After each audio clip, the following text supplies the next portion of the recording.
Hello everyone, welcome. Well, this is my very first saltwater aquarium, and I'm doing this video to document my first attempt into this hobby, mostly as a learning experience, for myself and for anyone else new to the hobby. Hopefully more experienced people can comment below on some of the mistakes that I've made, and I can learn from them, and other people interested in this hobby like I am, can learn from what I've done, and hopefully avoid some of the pitfalls that I've run into. So anyway, we can just go ahead and jump right in it. I got this 55-gallon acrylic with sand secondhand on Craigslist, and I went with the subfiltration method, and I decided to use flexible tubing in the back because I wanted to avoid the headaches of a rigid PVC, at least on my first attempt. And on the bottom here you can see I got my sump. I purchased the Aquarium ProFlex Model 2. It was the perfect size for my stand. It fit perfectly in there because I had kind of like a 11 3/4 inch or 11 and a half width there. So this sump, the Model 2, fit perfectly. I got my SC Aquarium SC301 protein skimmer, and I decided to go with the in the future to do a refugium in the middle chamber there. So I got some sand. I got the rocks and the sand from the person I bought the stand and the aquarium from. So it's not really live, but I guess at one point they were. But anyway, they were out of the aquarium for a few weeks already before I put them, finally got this set up, so they're probably not live anymore.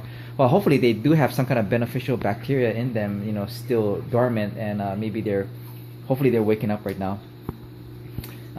Okay, let's go in the back here. I've got the 3 bulkheads there. I used the 1-inch Schedule 80. I got from a local plumbing store, and the 2 end ones are the drains. I went with the flexible tubing, vinyl braided, and on the middle I got the return with the one-way valve there to prevent backflow. The 2 drains comes down into the ProFlex, but this sump has 1 inlet here. So in order to connect the 2 drains, I had to use this T adapter. So then I connected the 2 drains there. It drains into the bubble diffuser there, overflows into the 2 filter socks, and then goes into the middle chamber, which I said is going to be a future refugium. There's another video by New York Stilo where he reviews, I believe, the Model 4, and in that video he says that in instructions, I found that to be true, that there's no detailed instructions on how to keep this wall up. This wall right here, you can see, which separates this chamber from this chamber, is actually loose. It comes in the packing loose, and there's no screws or clips or anything to hold it up. So you're kind of sitting there wondering, how do you keep the wall up? How do you keep the wall up there, keeping it from falling over? So what I discovered was, after you set it up and you got the water flowing, what happens is the water level is around here, yeah. So when you raise this wall up above this water level, what will happen is the flow of the water over it keeps it up, keeps it in place, so it doesn't fall over. But if you were to drop this wall below this water level, it'll fall over. So basically that's what it is. It's the flow of the water that keeps this loose wall up. In the 3rd chamber there of the sump, I've got my protein skimmer again, and I've got my CJ Synchro 3.0. I think I went a little overkill with this size aquarium. It's actually a pretty powerful pump, it seems. But what I have it right now, I have it turned down to the minimum. So there's that thing right there, that little dial. You can dial up or down to control the flow. I have it set on the lowest setting right now. I went with the CJ versus the Eheim. I really didn't know the difference. This is my first time. So the reason why I went with the CJ was because the adapter, the inlet thing, or the outlet adapter there, had a 3/4 inch adapter for the hose on top, and it widens to a 1 inch on the bottom. So I could easily connect the 1-inch tubing straight into that and put that little black tie. I didn't have to worry about changing the size of the tubing, all that kind of stuff. So everything's 1 inch all around, from the bulkheads to the tubing. and to that size of the inlet, right, the outlet right there. So it fit perfectly. My other pump that I have there, I think is a Cobalt 1200, which came together in a package with my BRS single reactor. And oh, by the way, I got this this sump from BRS bulkreefsupply.com, and they did a fabulous job packing. You know, thanks guys. You know, I live in Hawaii, and they shipped it from wherever they had to ship it to where I live in Hawaii, and it came in one piece, which I was very happy about. I saw other videos on YouTube where people bought this sump from you know, other places, and it got, you know, it got delivered cracked or damaged or whatever. But for me, it was packed very well, and it came in one piece, so I was very glad and very happy, you know, that I got it in one piece. So going back to the reactor, it's a single reactor, and I went with the carbon / GFO mixture. And the reason why is because you know, I've learned that it's just easier that way. You don't have to worry about titrating the flow from the pump to gently to get the GFO to gently tumble, you know, to keep it from solidifying. You know, by mixing the carbon with the GFO, you can keep the GFO particles separated and suspended so that it doesn't solidify. And basically, what you could do is you could just run that pump wide open. There's a valve right there. You can just run it wide open, and it'll just be working fine. So I went with that combination mix. Plus, you know, I could only keep one reactor instead of keeping two. Because in the future, you know, I was thinking about adding another reactor for bio pellets, maybe, to help with the nitrate and phosphates later on. So I wanted to keep space for that. So GFO and carbon, I decided to combine into one. I got my simple light there, which I got from Walmart, yeah, from Walmart, and I got this Aquarium Light also from there. It's about $2 for this. In the future, to light up my my refugium. The macro algae, which I want to place in there. Going up here back to the bulkheads, you can see the simple system that I have with the 90-degree elbow and the drain. I have a metal drain in there. I took this part to the hardware store so I could find this piece that fit in there, and then I looked around and I was able to find the little metal filter. I think that's the kind that goes in a sink or whatever. So it just basically drops in, and then you can pick it out. I can pick it up with my finger, clean it up, whatever. It keeps fish and snails and anything else from, you know, getting into my sump.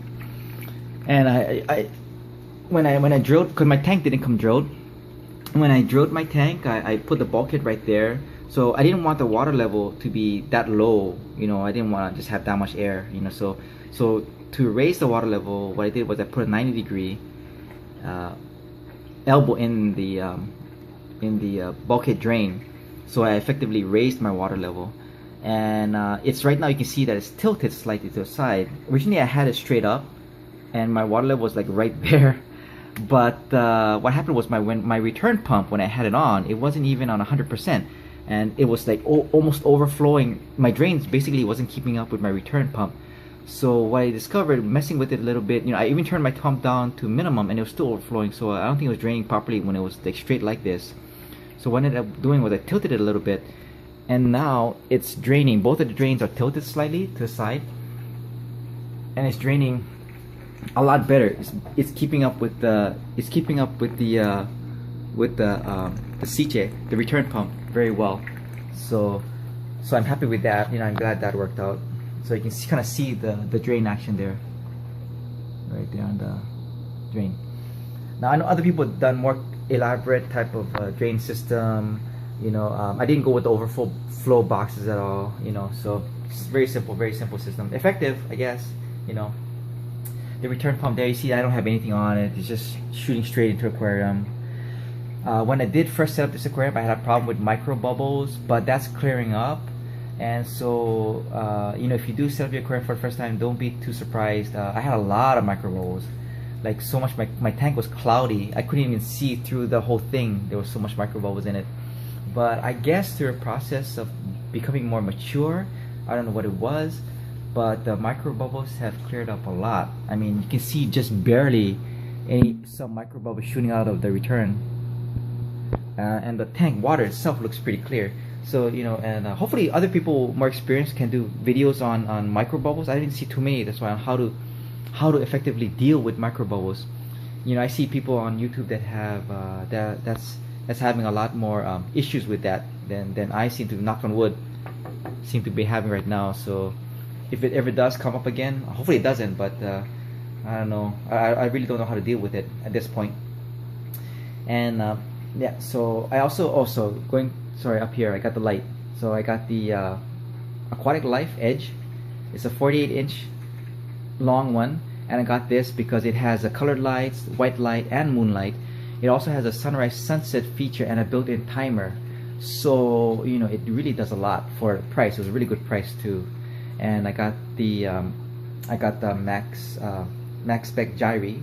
I decided to go with that. A little bit costly for a pump, but I was, you know, I went one pump, and it seems to be providing adequate water flow.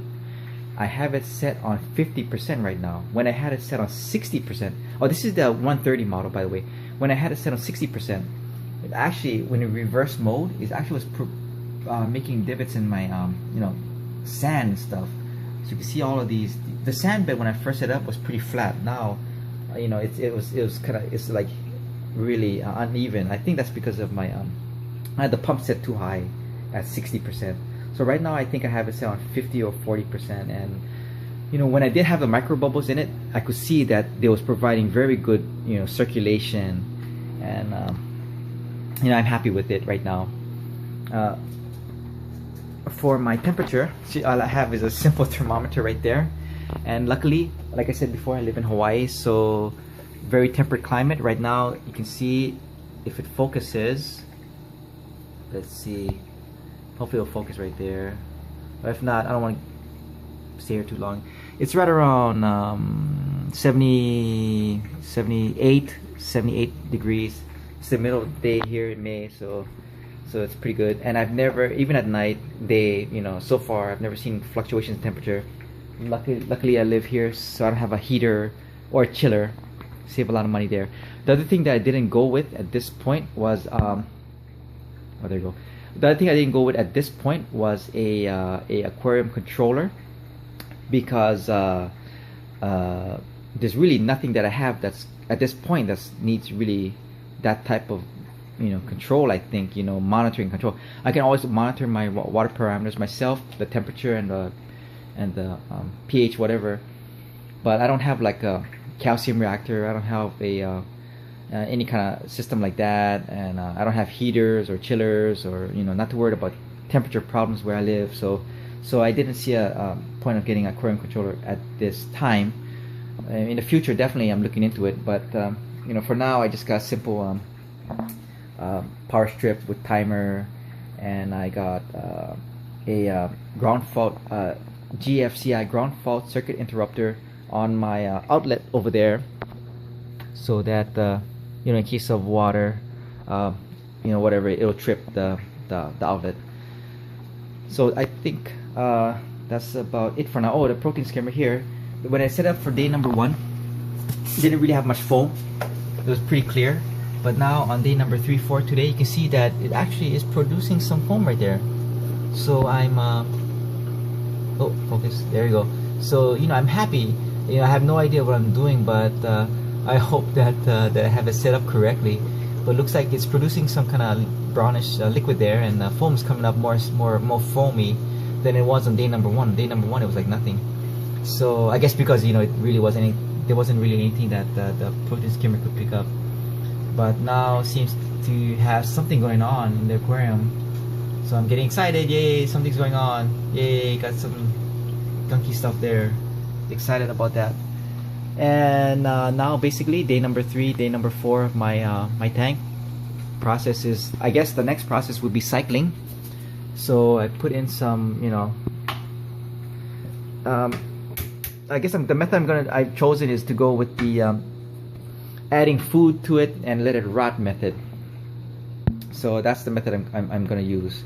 Basically add some fish food or whatever, and have the thing rot and produce ammonia with bacteria, whatever, and then hopefully the other bacteria will grow eventually. If not, if it takes a long time, like I'll do measurements of ammonia, nitrite. If it takes a while for the ammonia to build up, I don't know, I might end up buying, you know, ammonia that special kind of ammonia that you can add to an aquarium. And then if it takes a while for the nitrate to build up, I might try some bacterial additives. But if not, I'll just try see if it's, because this is natural seawater.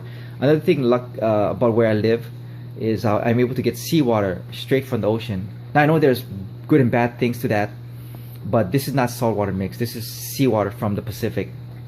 So hopefully it has some kind of and I think these are rocks and sands from locally too. So not live, but hopefully all of those things combined can maybe speed up the cycling process a little bit more.